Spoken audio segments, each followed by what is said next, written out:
সাথে থাকার জন্য অনেক ধন্যবাদ। অ্যাডভোকেট খন্দকার মাহবুব হোসেন আমাদের সাথে আছেন, তার কাছে আমরা চলে যেতে চাই। শুরুতে খন্দকার মাহবুব হোসেন, আপনার কাছে ছোট একটি প্রশ্ন শুধুমাত্র।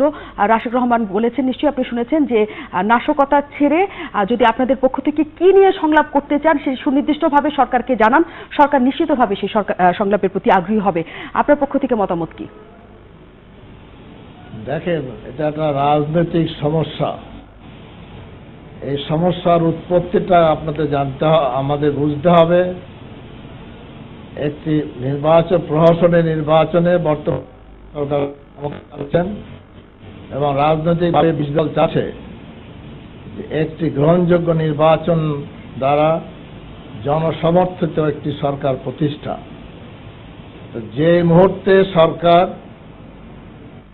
গ্রহণযোগ্য নির্বাচনের জন্য তারা তাদের সিদ্ধান্ত দিবেন, আমি মনে করি সেই মুহূর্তে হরতাল অবরোধ আর কিছুই থাকবে না।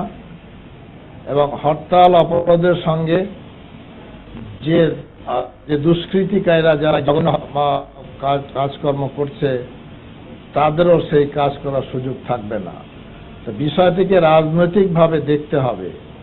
যদি অস্ত্রের জোরে এই আন্দোলনকে বন্ধ করে দেওয়ার প্রচেষ্টা করা হয়, সেটা দেশের জন্য অত্যন্ত ক্ষতিকর হবে।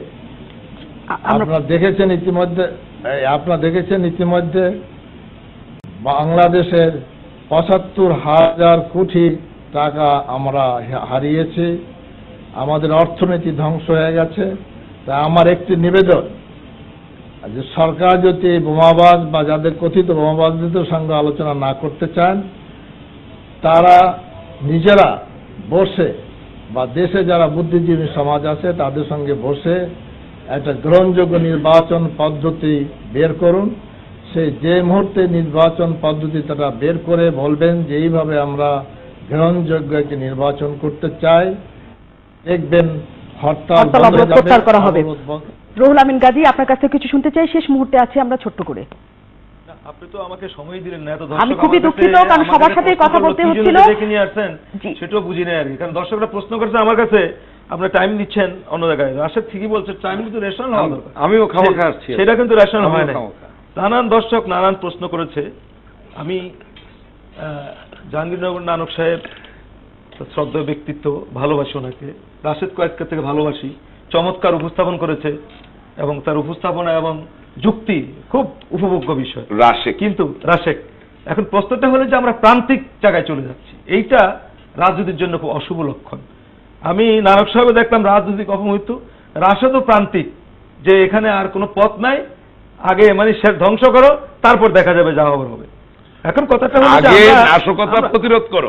আমরা আসতে চাই আগে নাশকতা প্রতিরোধ করো। নাশকতা আমরা অনেক দিন 2006 সালে 28 অক্টোবর যে বর্বরতা আমরা দেখেছি, যে মানুষকে সাপের মতো পিটিয়ে হত্যা করে সে লাশের, এখানে পার্থক্য আছে সচেতন। আপনার কথা শুনুন, আমি ইন্টারভিউ করি না প্লিজ। কিন্তু এটা বললে তো হবে না। একটা হচ্ছে জনসাধারণ রেখেছেন না। আমি রুহুল আমিন গাজীর কাছ থেকে আমি শেষ মুহূর্তে একটু শুনতে চাই আমাদের। তখন রাজনৈতিক মানে যেভাবে যে লম্পন করা হয়েছে রাতের উপরে দাঁড়িয়ে, সারা বিশ্ব বিবেক কিন্তু সেদিনে বলেছে আমরা সব ধরনের হত্যাকাণ্ড, বোমামের হত্যাকাণ্ড এবং যে এক্সট্রা জুডিশিয়ারি ক্লিং যেটা, সেটারও আমরা নিন্দা করি। আমার প্রশ্নটা হলো, এই প্রান্তিক পজিশনে গেলে তো চলবে না। আমরা একটা সোসাইটিতে বাস করি যেখানে আমরা যেই দলই করি না, যেই মতই থাকুক না কেন, আমাদেরকে একটা ছোট্ট দেশের মধ্যে অ্যাকোমোডেট করে চলতে হবে। এখানে আমাদেরকে একটা সমন্বয় করতে হবে। আমার সাথে আমাদের ছোট্ট বাংলাদেশ, প্রত্যেক পরিবারের সাথে দেখেন একই পরিবারে কেউ বিএনপি করে, কেউ আওয়ামী লীগ করে, কেউ জামাত করে, যেমন কেউ ছাত্রলীগ করে, ছাত্রদল করে, কেউ শিবির করে। এইভাবেই কিন্তু বাংলাদেশটা গড়ে উঠেছে। কাজে আপনি কোন প্রান্তিক কথা দিয়ে কিন্তু হবে না। এই প্রান্তিক কথা পাকিস্তানিরা এখান টিক্কা খান প্রাকৃতিক কথা বলে কিন্তু পাকিস্তান রক্ষা করতে পারে না। সুতরাং প্রান্তিক কথা দিয়ে কিন্তু কোনো সলিউশন হবে না। আমি যেটা মনে করি যে আমাদের মধ্যে একটি সমন্বয় করতে হবে। নিজেরা যদি উদ্যোগ নিতে না পারি, তাহলে অন্য কারো মাধ্যমে হলে উদ্যোগটা নেওয়া উচিত নিয়ে, এবং সেগুলি একটা সমন্বয়টা কি যে সমন্বয় করতে হবে। রাশেক রহমান কিছু বলতে চাইছিলেন, শেষ মুহূর্তে আমি রাশেক রহমানের কাছে শুনতে চাই। নির্বাচনের পথ নির্ধারণ করে, একটি গ্রহণযোগ্য পন্থা নির্ধারণ করে এই রাজনৈতিক সলিউশন থেকে আমরা বেরিয়ে আসতে চাই। আমরা বোমা হামলাও চাই না, একটা জুডিশিয়াল কিলিংও চাই না। আমরা বাংলাদেশে শান্তি চাই। আমরা বুঝতে পেরেছি। রাশেক রহমান, আপনি এক লাইনে বলতে চেয়েছেন। শর্টে জি। ইয়াহিয়া খান প্রান্তিক কথা বলেছেন বলেই বঙ্গবন্ধু শেখ মুজিবুর রহমান জনসাধারণকে জাগ্রত করে তাদেরকে একসাথে নিয়ে সঠিক আন্দোলনের মধ্যে দিয়ে দেশকে স্বাধীন করেছেন। আর আপনি বলছেন প্রান্তিক কথার মানে হচ্ছে এর ফলাফল হচ্ছে পেট্রোল বোমা। আমি এটার সাথে একমত না। আমার কথা সহজ, আমার কথা হচ্ছে রাজনীতি মানে সংলাপ, রাজনীতি মানে আলাপ আলোচনা। আমরা এই দেশে শান্তি চাই, তবে আমি যে কথাটা, প্রথমে নাশকতা বন্ধ করতে হবে, যারা নাশকতা করেছে তাদের বিচার করতে হবে, এরপরে শান্তিপূর্ণ পরিস্থিতিতে আমরা অনেক আলাপ আলোচনা করতে পারি, হতে পারে। আমরা এই প্রস্তুতি নিয়েছি। অনেক ধন্যবাদ সবাইকে। যদিও ওই যে প্রায় 2 ঘন্টার অনুষ্ঠান ছিল, তারপরেও অতিথিদের অভিযোগ আমি সময় মতো সময় দিইনি সবাইকে, যদি অতিথিদের নিয়ে পুরো অনুষ্ঠান ছিল। তারপর আমি দুঃখ প্রকাশ করি যদি পর্যাপ্ত সময় না দেওয়া হয়। আমাদের কাছে এটুকুই সময় ছিল। দর্শকদের অনেক ধন্যবাদ আমাদের সাথে যোগ দেওয়ার জন্য।